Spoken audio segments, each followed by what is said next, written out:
I was doing fine. Not extraordinary, not broken, just fine. The kind of fine that looks good on paper, a steady job, a woman I loved, a life that moved forward in neat, predictable lines. We'd been talking about children lately, the way couples do when they want to sound brave about a future they can't quite imagine. It felt safe, maybe too safe. My days were full of meetings, deadlines, decisions that made sense.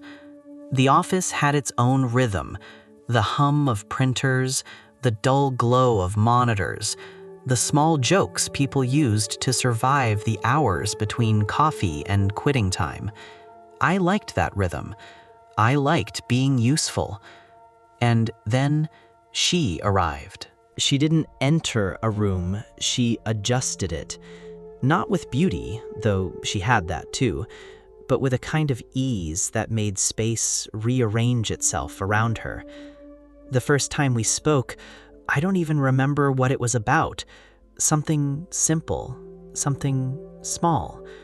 But afterward, her voice stayed with me longer than the words did.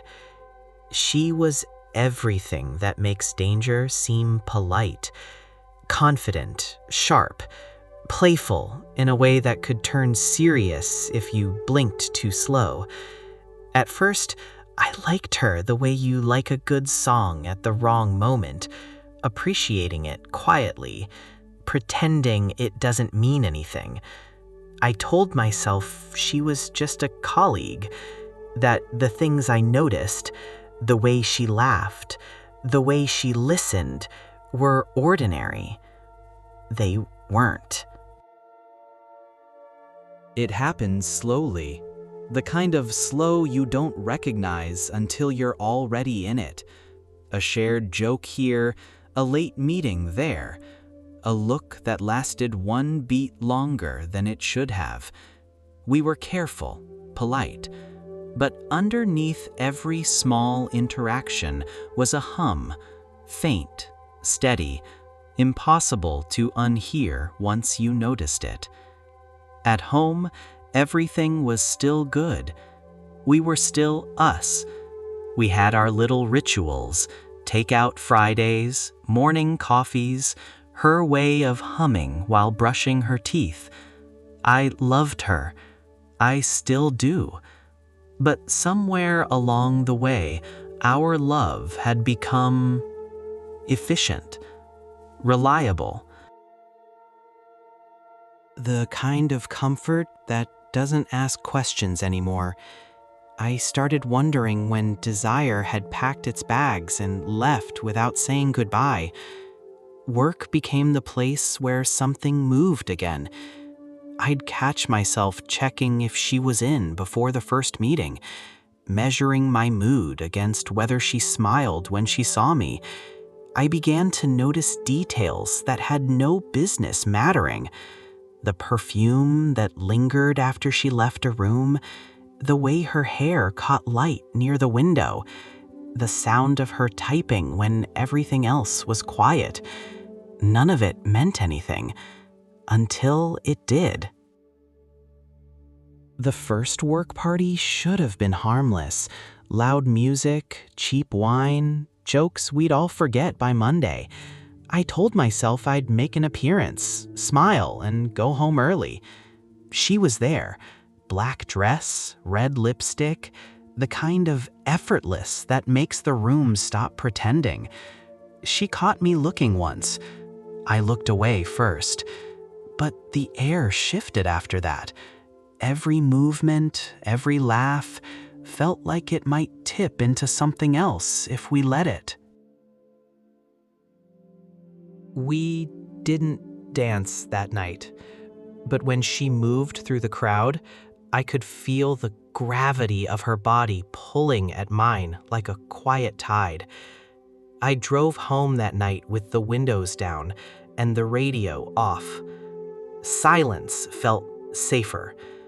My hands were tight on the wheel, my chest full of something I didn't have a name for yet. The next morning, I made coffee for my wife and kissed her cheek like I always did. She smiled, warm and real, and for a second I hated myself for what I hadn't done, but already felt guilty for. It's strange. Guilt can grow roots in soil where nothing's even happened yet. Weeks turned into months. The lines between professional and personal blurred the way fog eats the edges of a road. She'd send me messages late, small, harmless things about projects or jokes. I told myself it was just connection, the kind you're supposed to have at work. But every message carried a heartbeat. Every reply was a step closer to something we were pretending didn't exist. I tried to fix it by avoiding her. I left early from meetings, took lunch at my desk, answered emails with the precision of a surgeon avoiding contact. It didn't help. Distance isn't medicine. It's fuel.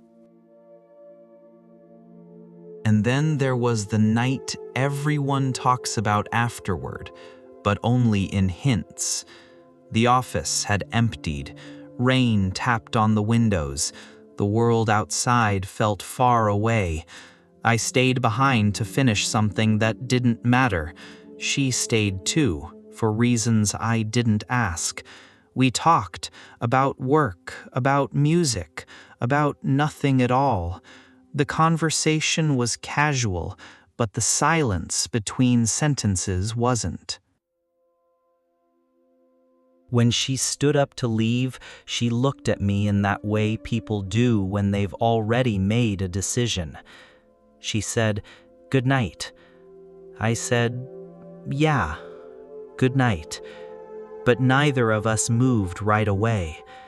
The air in the room stretched thin, and then it broke. I kissed her, or maybe she kissed me.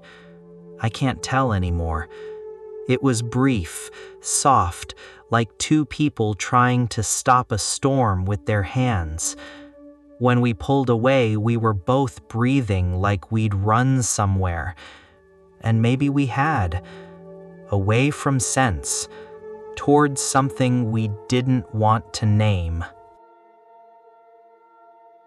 But the second kiss came later, longer, hungrier. It wasn't planned. Nothing this inevitable ever is. It happened a week later, after another late night, another half-truth about why I was still there. This one wasn't about curiosity. It was about surrender, the kind that makes you forget which part of you started the fire. It didn't last long, but it left the kind of silence that follows lightning. Bright, dangerous, unforgettable. I left first again. She turned off the lights, and this time, when I got home, the silence didn't feel safe anymore. The morning after that second kiss, I woke before my alarm. The world outside was pale and quiet, like it was giving me one last chance to take it all back. I made coffee. I stood by the window, watching the streetlights fade. She texted first. Just 2 words. "We're fine." I stared at them for a long time before replying, "I know," but I didn't.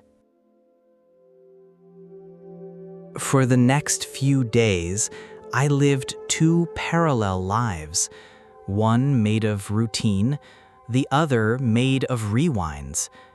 The way her hand felt on my neck, the sound she made when I said her name like a secret. I kept pretending the 2 worlds didn't touch, but they did. In my head, in my chest, in every quiet moment where my thoughts wandered before I could stop them. The next office party came too soon. A client dinner that turned into drinks, that turned into music, that turned into something that wasn't supposed to happen again. I told myself I wouldn't stay long. I even believed it for a while. But then I saw her, not dressed for attention, just existing in a way that made the room seem smaller. She caught my eye across the table. That was it.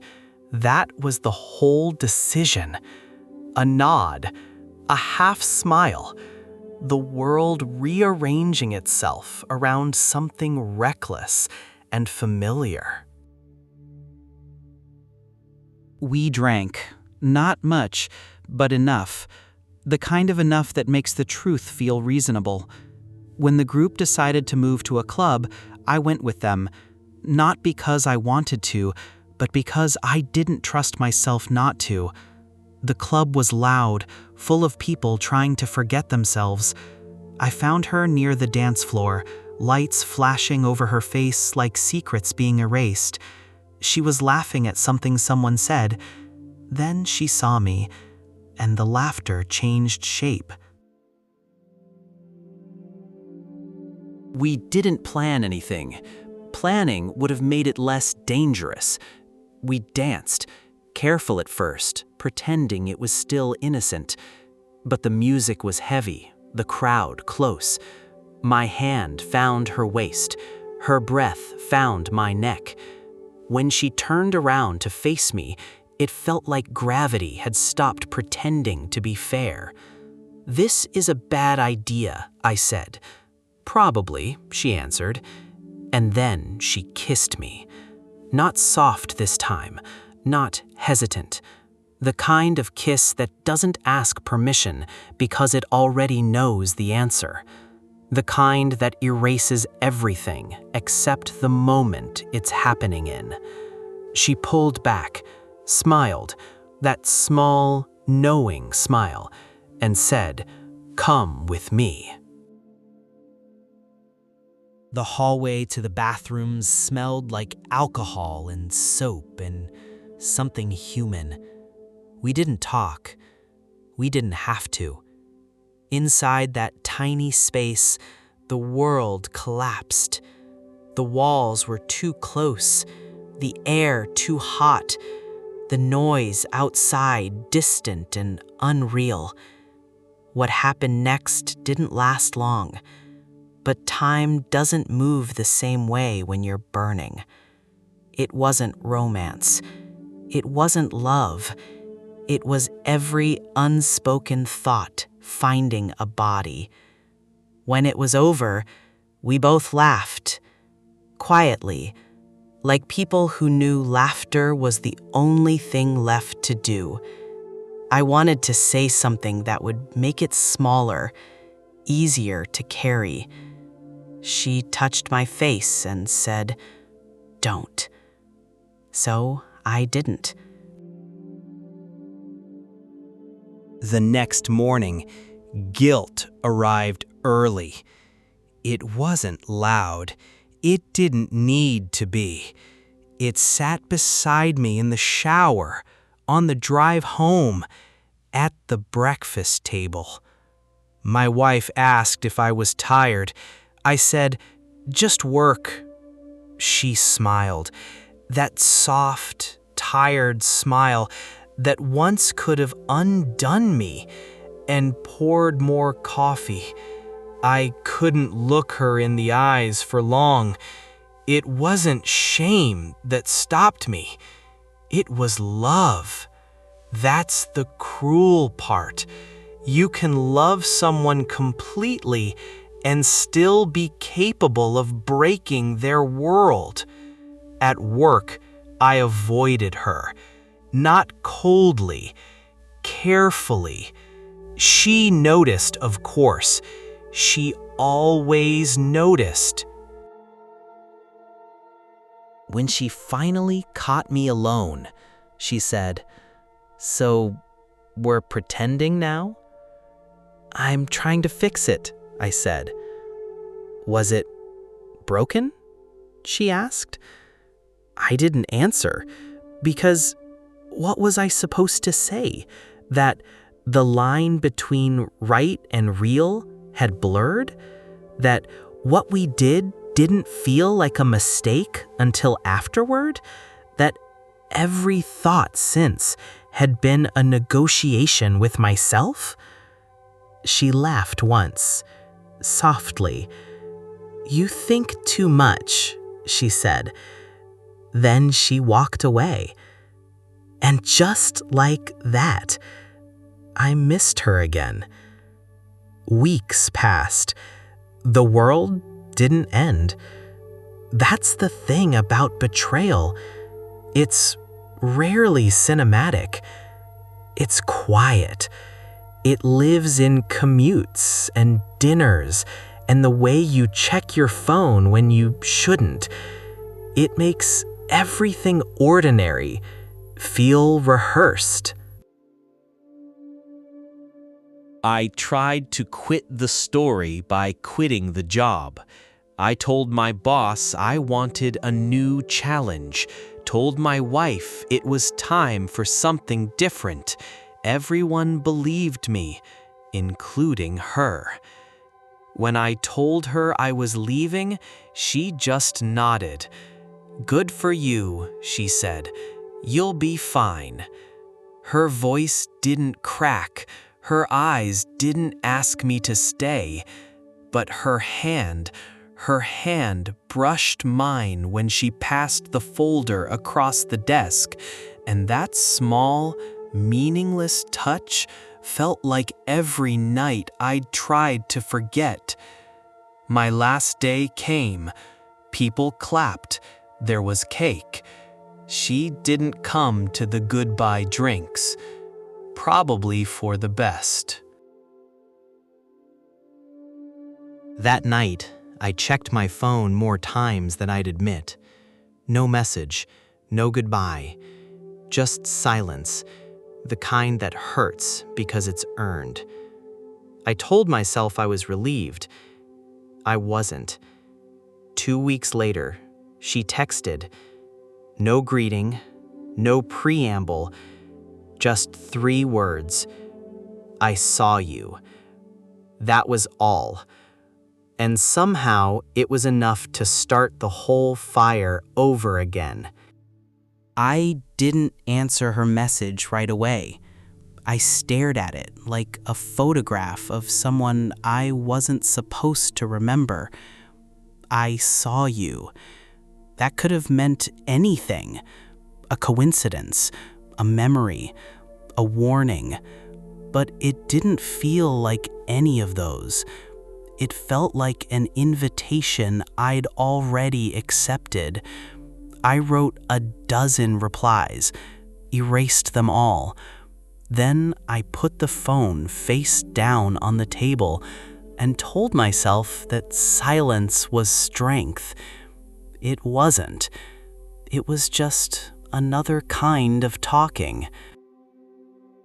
Days went by. The message stayed there. A ghost with perfect timing. I still went to work, just a different office now. New people, new coffee, same habits. I smiled when I had to. I stayed late for no reason at all. Some habits take longer to quit than the job that built them. At home, life went on like it always does after something you can't admit to. The house felt normal, maybe too normal. We watched a series we both pretended to like. We talked about adoption, about vacations, about things that sounded like plans. She would fall asleep beside me, breathing steady and soft, and I would lie awake wondering when I started needing to earn the sound of that peace. Sometimes I'd catch myself smiling at nothing, some stray thought, a song, a smell that didn't belong in my house. And then guilt would arrive like a polite guest, reminding me that happiness doesn't erase what built it. Months passed. The world didn't change, but I did, in ways too small to measure.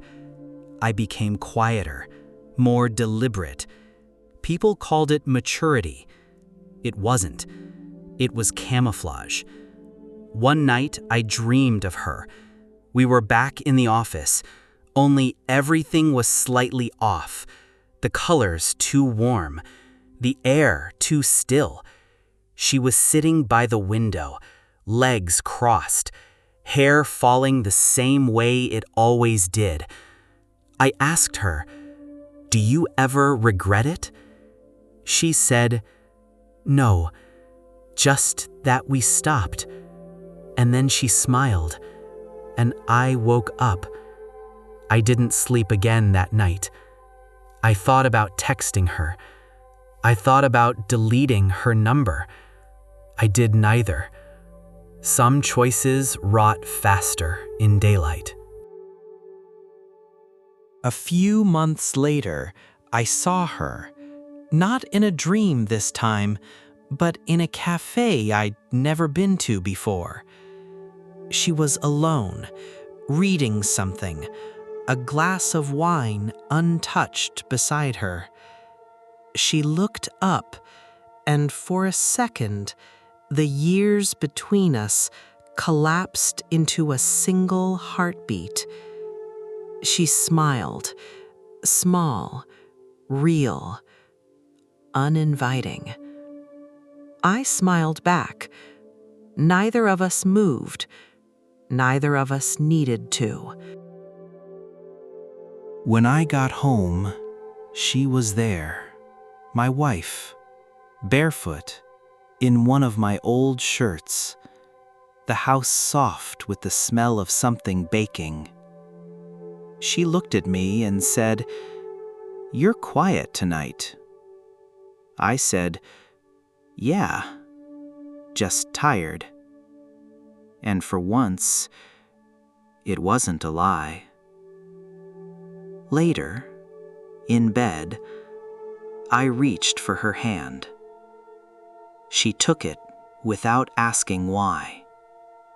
Her thumb brushed against my ring, and I realized that sometimes forgiveness is silent, and sometimes it hasn't even been asked for yet.